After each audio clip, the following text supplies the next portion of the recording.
Расселение из ветхого и аварийного жилья является одной из главных задач жилищной реформы. О том, как реализуется республиканская программа на муниципальном уровне в Усть-Майском районе, в материале наших корреспондентов.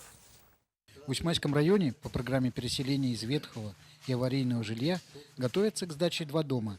В районном центре поселка Усть-Мая 16-квартирный дом и в Петропавловске 8-квартирный. Эти два дома полностью готовы к заселению. В этом году по программе переселения из ветхого аварийного жилья мы вводим в эксплуатацию 8-квартирный жилой дом. Он сейчас в какой стадии? Сейчас он уже в стадии отделочный внутри работает уже полностью.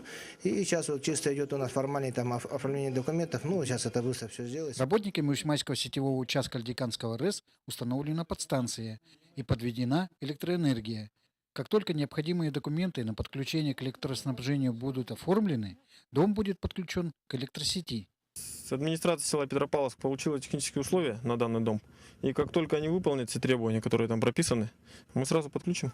Потому что с нашей стороны фактически трансформаторная подстанция, если вы видите рядом, то у нас все уже готово к подключению.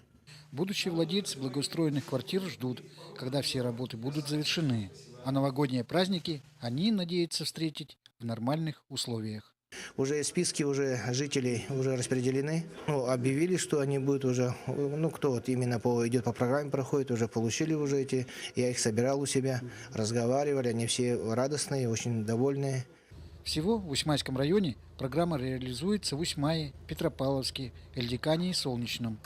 До 2017 года планируется переселить в новые квартиры 195 семей, а это 385 человек. Юрий Владимир Таюрский, Тимур Канаев, НВК СХ, Усть-Майский улус.